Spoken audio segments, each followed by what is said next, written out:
Hi there, it's Roseanne White, and welcome to my digestive series routine. This is a pretty simple routine, and it can be performed anytime. All you need to do is be sitting on a chair. I would suggest that you don't do it right after you eat. Give yourself at least 30 minutes or so to get everything just settled a bit. But if you're feeling bloaty, stuffy, crampy, if you need to get things moving a bit, this will be a great routine for you to try. So what you're gonna do is start with sitting nice and tall. Have your feet flat on the ground, put your hands on your knees.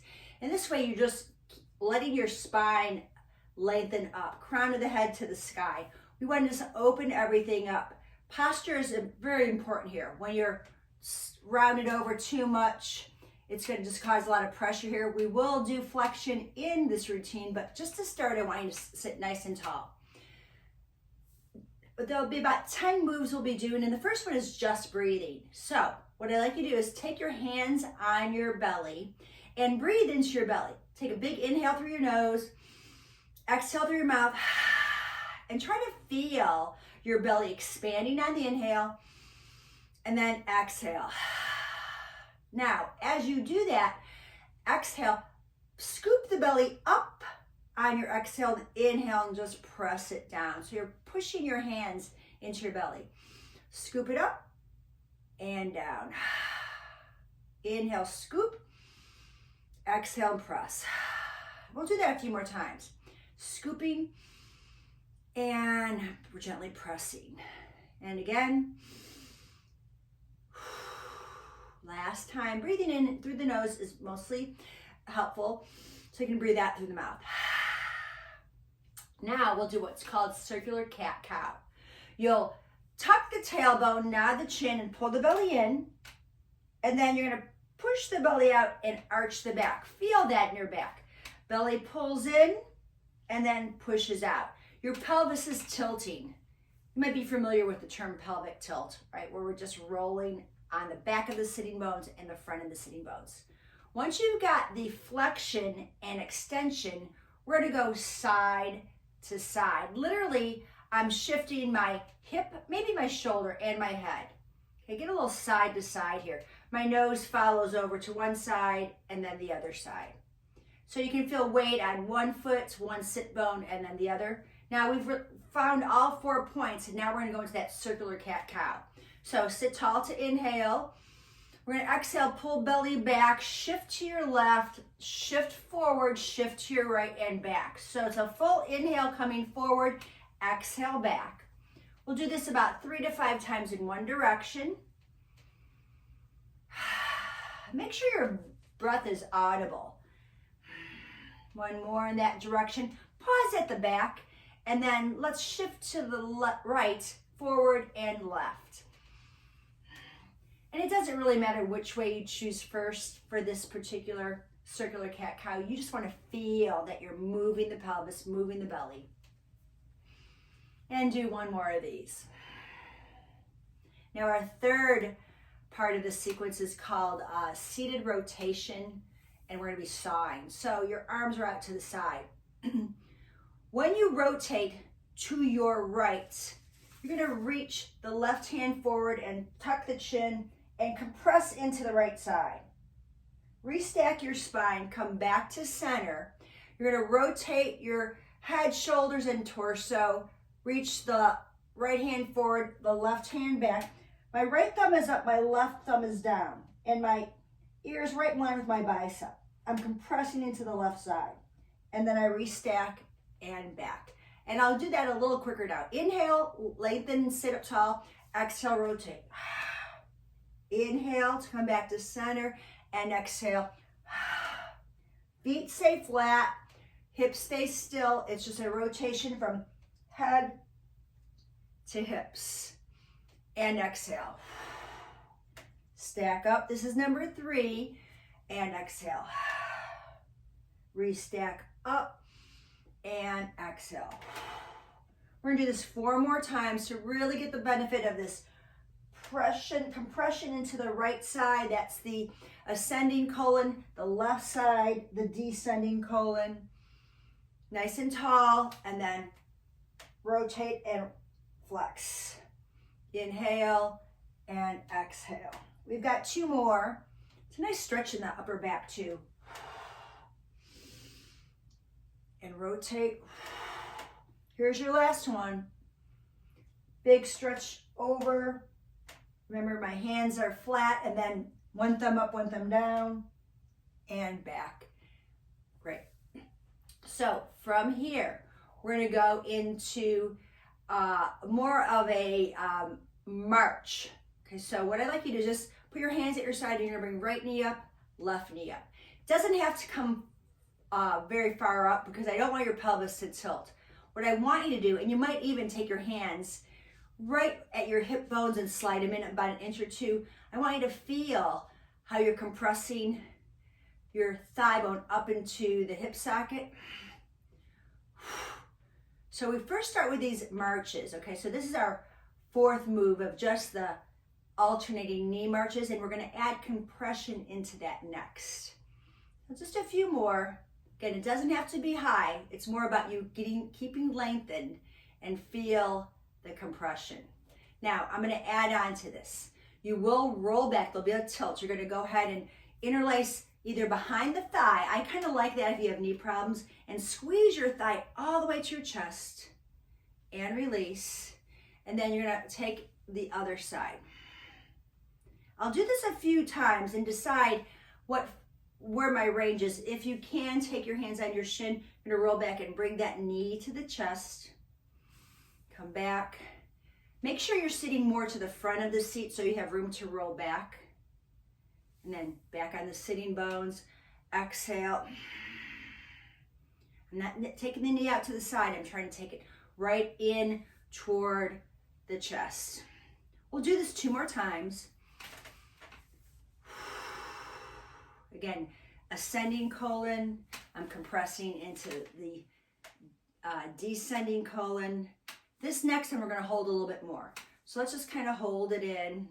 Shoulders relax. Your chest is lifted, but all the compression is into that side.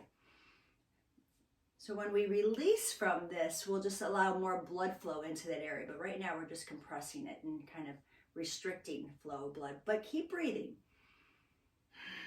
You can relax your foot. One more breath.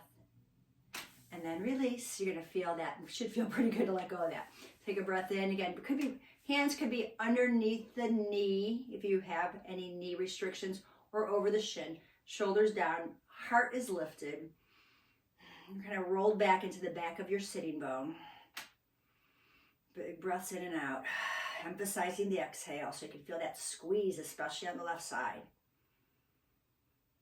And then release. Great. Now, so from here, we're going to go just a little bit of windshield wipering. So sit forward more. Feet are going to be wide, and you're going to roll left and right. And you can hold on and let your hip roll. I'm going to roll my right hip forward and my left hip forward. Shoulders kind of stay back if possible.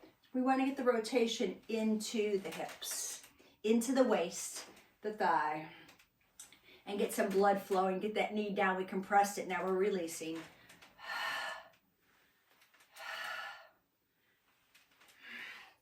I love for you to emphasize exhale, so we're really getting compression into that area. Compression, I should say, in the abdominals. Great. Okay, that's our windshield wiper move, our 6th move. Now we're going to go into knee or hip circles. So you're going to grab onto the knee, and we're going to make circles around, up, out, and around. You can put your left hand on your thigh for some stability. We're going to make about 3 to 5 circles in that direction. And I really want you to get up and reverse it, down and around. And again, all we're doing, guys, is just trying to put some blood flow, some compression, some movement into these areas of the digestion, organs of digestion, elimination. Great, other side. So right hand on your thigh. You're going to hold either above the, on the knee or behind the knee, and we're going to circle around. Either way, whatever works for you, that you can get the biggest rotation up, out, and around. Exhale, compress, inhale, open, and then reverse it out to the side, up and around. This series could actually be done on the floor, but I think it's convenient to be seated in a chair because you never know when you're going to need to do this and you can't get on the floor. Great. So we'll go right into the holding rotation now. You're going to take your right thigh up and over your left. So we're going to sit cross-legged, and if you notice, I'm going to show you from the side, my knee is higher than my hip. That's what's important. It's not a figure four stretch. I'm either going to hold underneath the knee or on the outside might be more helpful. And I want you to feel like you're trying to bring your right knee all the way over to your left shoulder. There's going to be quite a bit compression into the groin area, and that's the point of this. And we're going to hold this for about 3 breaths, and they're big ones. Inhale, exhale, inhale. Feel both sitting bones anchored as you exhale. Head reaching to the sky, lengthening the spine, and exhale. As soon as I let go of that, I'm going to take my knee and swing it all the way out to the side here and just open things up. Let that all open up. Release everything there. Great. Come back to center. Now, you'll pick up left knee, cross over. You're trying to think thigh bone over thigh bone, as tight as possible. So get a nice grip on things. Press your right foot down and hug that left knee, and we're taking it across so that the knee is higher than the hip, and we're crossing all the way over. You won't touch your right shoulder, but think as if. Let the elbows bend, the biceps are pulling up. You'll also get some nice benefits of stretching into the hip, but we're looking at compression. So 2 more breaths here. Inhale big. Exhale there, squeeze. 1 more. Great. And then open up and just lean forward a little bit and let that open up. Great. So that's our number 8, our deep rotation twist. And now we're going to do 1 more rotation. You're going to cross over, and this time I'm going to hold my knee, my thighs are crossed, my left hand's holding the knee. I'm going to reach back behind, looking to the right, and I want to open up my chest and just compressing gently this time, a little bit lower. Trying to open things up in the upper body. 1 more breath. And then unwind from that left knee over right. You're using your right hand for some compression. And then because I have a back on my chair, I'm pushing my arm into the chair. I'm going to look back. I'm going to turn my head. So I'm lifting up from ribs, chest, shoulder, and head. And breathing into that. 1 more. Great. Now our next pose, we're going to go into some transverse abdominal compression. So you have 2 choices. You can slide your hands down, chest to the thighs, arms to the ground, and drop your head.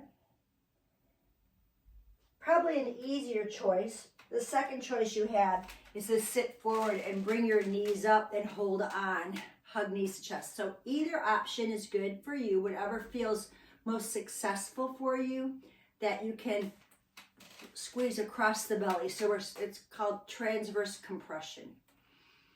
Either way, forward fold or knees up. You can even hold underneath here if that bothers your knees. Take a nice big breath in, a long breath out.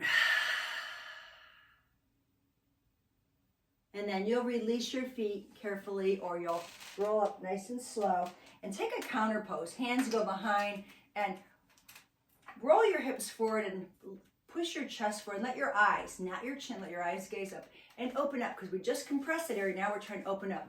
It's like someone's got their hand and pushing their hand into our lower back and letting the chest lift.